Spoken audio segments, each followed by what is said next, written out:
everybody. Hi. Good morning, every day. Good morning. Charlie said, imagine that you're in the hot South, or something about hot and humid, and I'm sitting here thinking, whew, I do not have to think hard about that. Oh, I'm so happy to see you all today. Since it's been a whole week since we saw each other, you may have forgotten that I'm Rev Ann Rea, and not anymore. Well, actually it is until somebody stops wishing me happy birthday, so I guess so, Claire. And I am thrilled to be a part of this community and sharing this community with whoever it is that happens to find us, whether it's in person or online, which is my invitation to all of you to tell somebody, you know, in case they're looking for a changed point of view,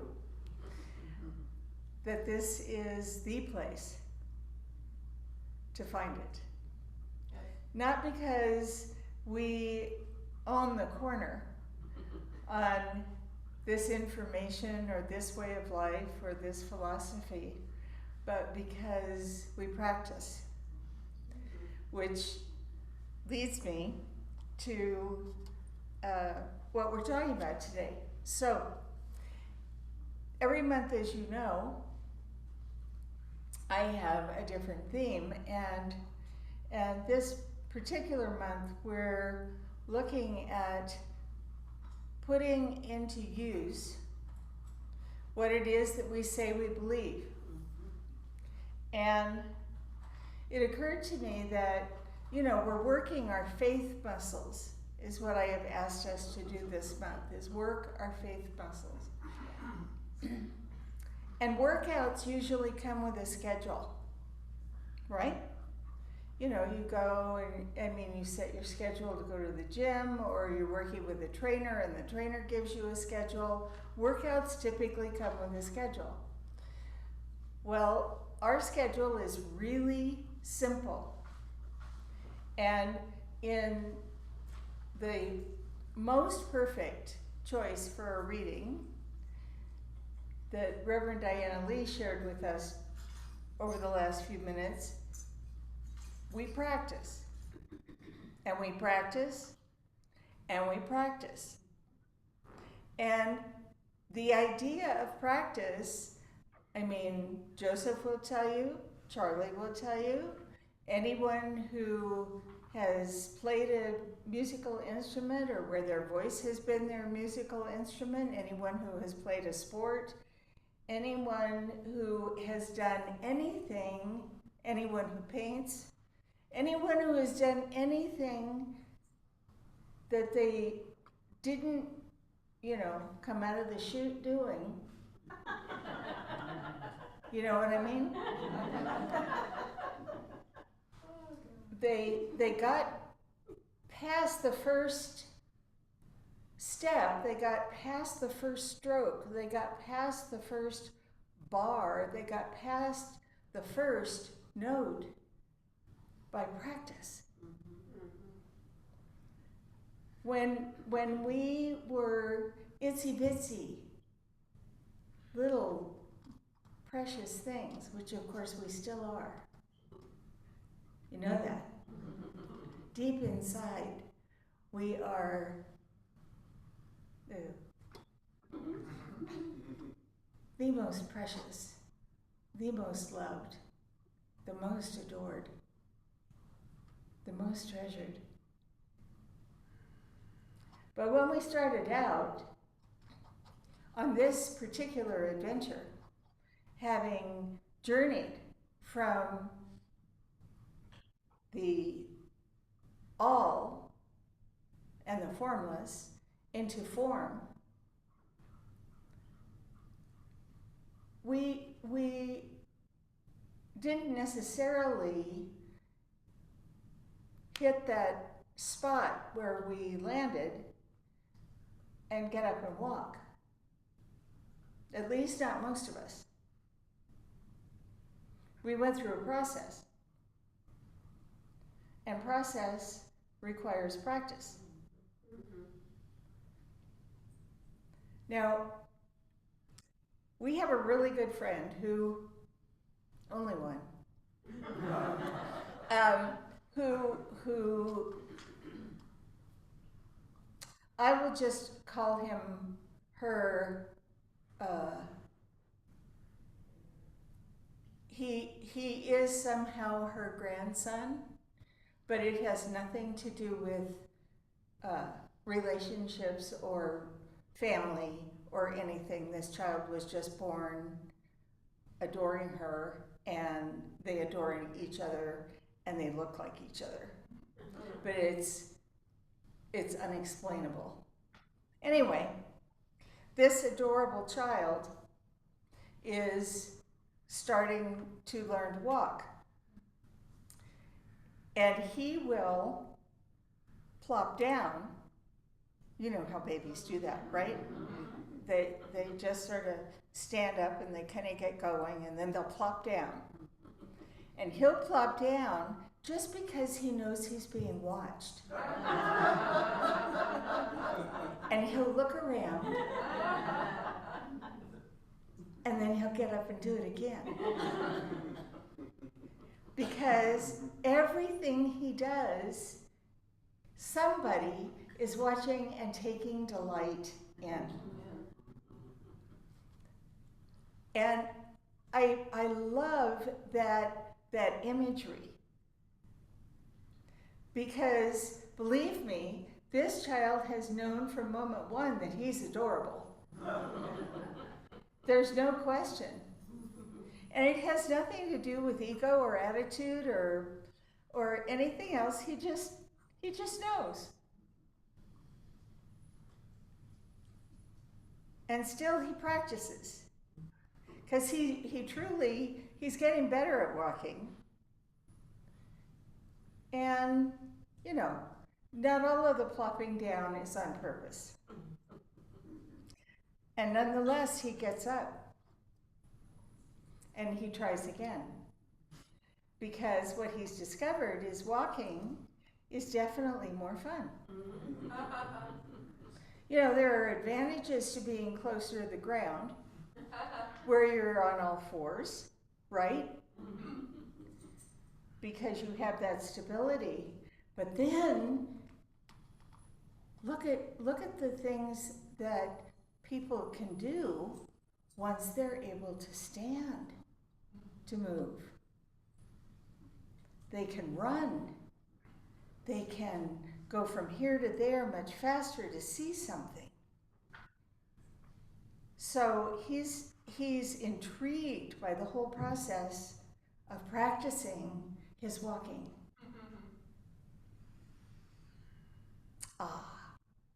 Were we to be so intrigued by the practice of changing a thought, by the practice of changing a habit, by the practice of even considering practicing,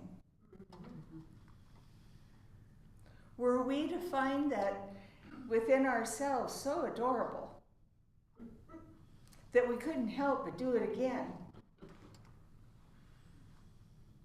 because somebody's watching.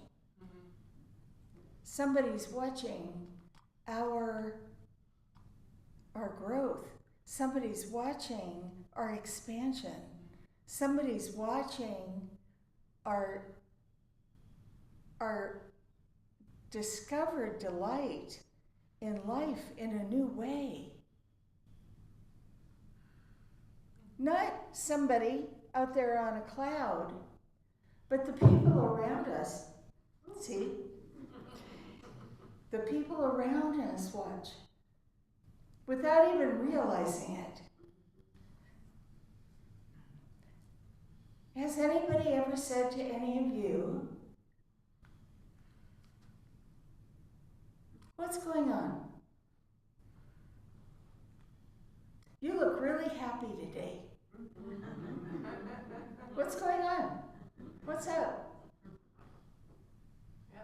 Or what's going on? You look really sad today.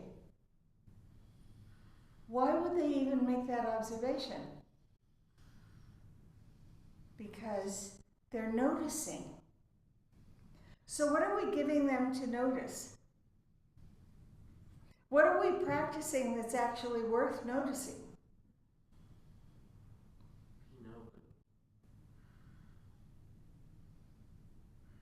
What are we practicing that's actually worth noticing? Facial expression. Our consciousness. Facial expressions, our consciousness. Now, of course, our consciousness, can our consciousness be seen? Yes. Okay, I'm getting a lot of yeses. How can our consciousness be seen? By our life. By our life. And that's not just true of how we're observing it in someone else. That's true of what we're observing about our own experience. Exactly.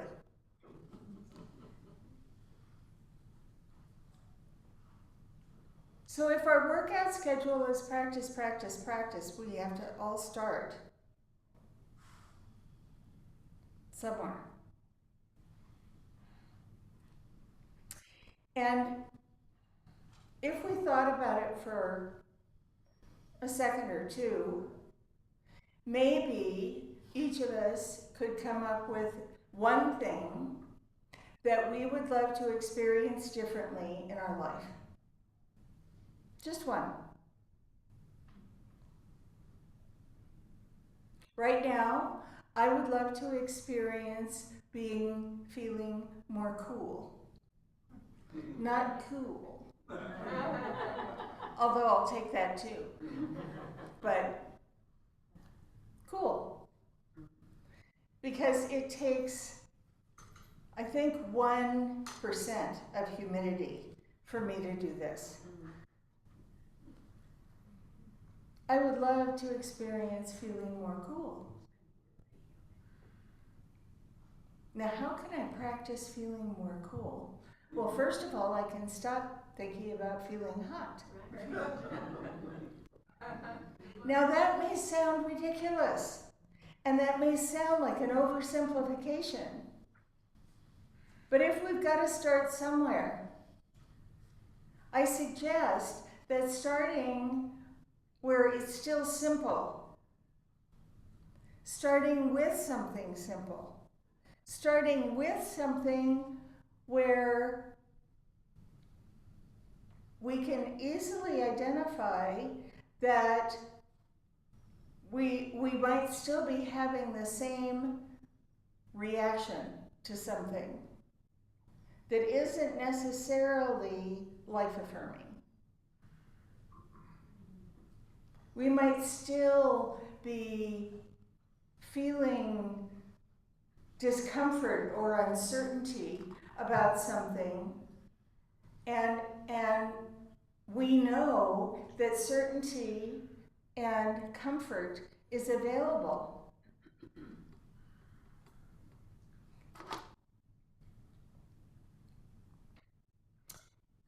So if all of this is an inside job, which can be hard to grapple with, just that awareness that it's all an inside job. That is not the same thing as saying that we are to blame for the thoughts that we've been having, that we haven't yet succeeded in changing to the quality of thought that we intend to engage in. Right? All it means is that we need more practice. We don't just have a repetitive thought and then forget about it until the next time we have it, if we're practicing. We start to tune up our awareness. What are those those words that just came out of my mouth? Boy, oh boy, that isn't really what I meant to say. I'm not talking about me right now. I'm talking about that can easily cross our mind. Something as simple as that. That isn't really what I meant to say. That isn't even what I meant to think. That is a golden opportunity to go, okay, what did I mean to say? What did I mean to think? And stop. Don't just ask ourselves the question, it's like being in a restaurant. And this is a pet peeve of mine, so it's a really easy example for me to come up with. Being in a restaurant and having your server walk by the table. Now, you've been served, right? And you're enjoying your meal. And they walk by the table, and as they're walking by without missing a beat in their stride, they go, everything good?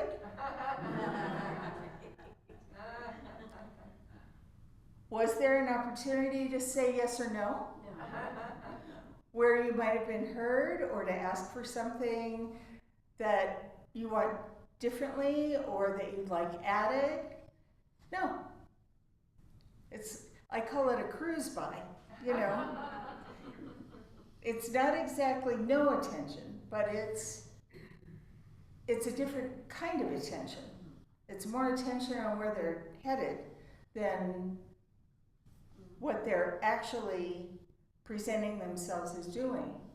Not a judgment on them. I am observing that if I want it different, I need to make it different. Rather than to sit there and be perturbed about it.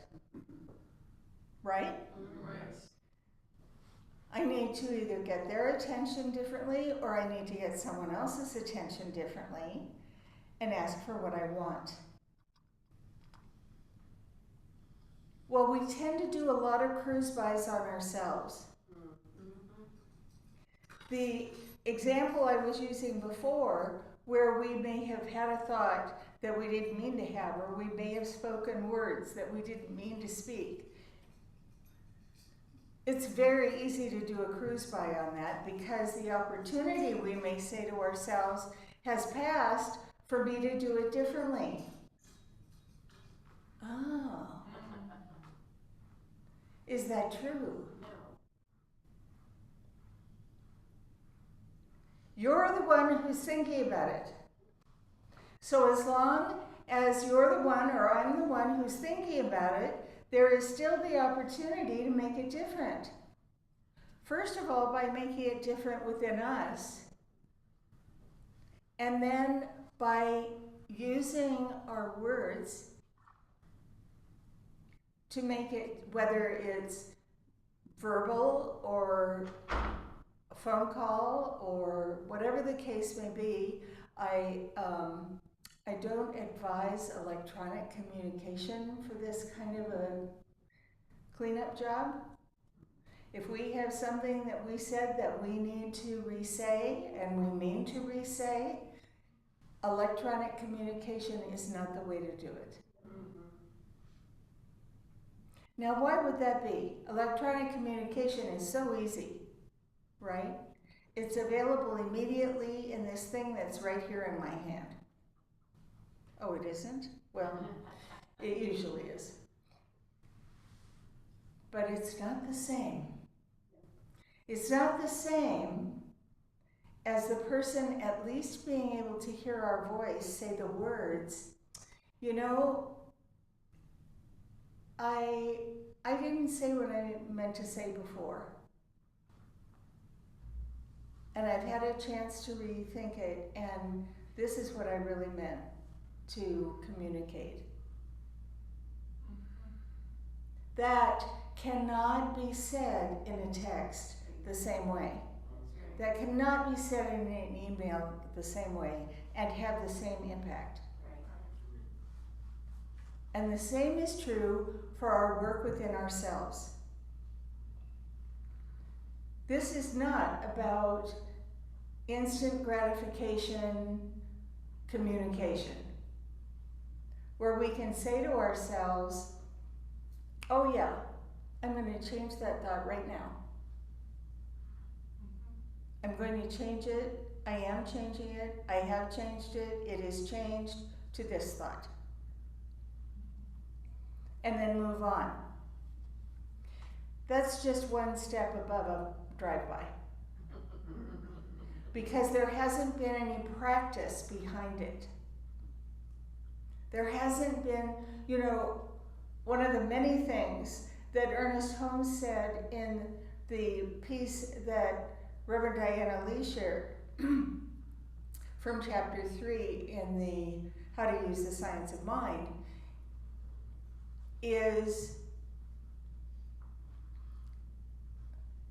noticing, like I said, tuning up our awareness, turning up our awareness, noticing where what we are choosing to think, as a behavior, whatever the case may be, what it is that we are choosing that still isn't serving us, hasn't served us, maybe never did, maybe did. There are those things that served us once that don't serve us anymore. It's sort of like outfits that don't fit anymore. Of course, none of us would know anything about that, but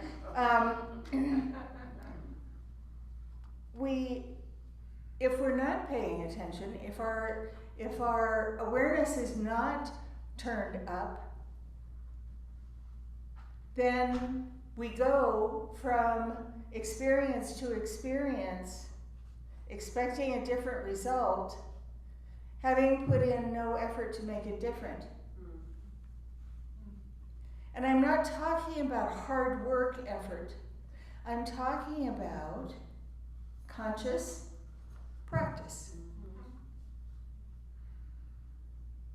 Okay, I'm having the same experience. What's the common denominator if I'm having the same experience? Me. Me. And even if it's the same experience with another person that I frequently have this experience with, that still isn't about them. It's about me. Because something in my thinking goes on automatic pilot. This is at least part of my process. Goes on automatic pilot with this person, and we kind of get into this dance. Some dances work better than others. And the thing about getting into a dance with someone is that anybody who has danced with anyone knows if one of the dancers changes their steps, the other one has to. Or you're not dancing anymore, which can be the outcome you desire anyway, is to go off automatic pilot and to be in relationship with someone where you're staying in the present. You're not mutually engaged in old habitual behavior, largely unconscious. Practice. Practice awareness. Practice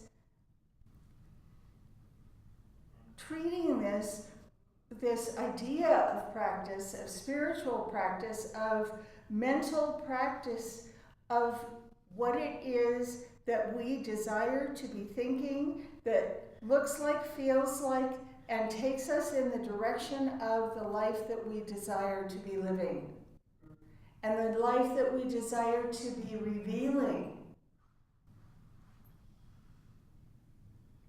What practice will buoy us on our way. You know, the little guy I was talking about at the beginning, who falls back down because he knows people are watching and he knows he's adorable. He never gets bored. He never gets bored with his practice. This is our life I'm talking about. This is our personal opportunity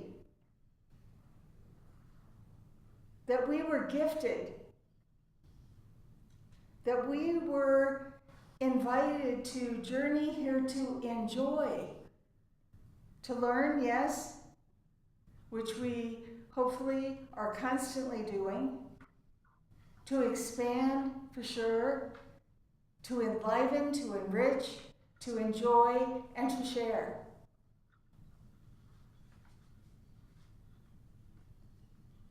And none of those things happen on their own. They all require our conscious, enthusiastic participation. Our conscious practice.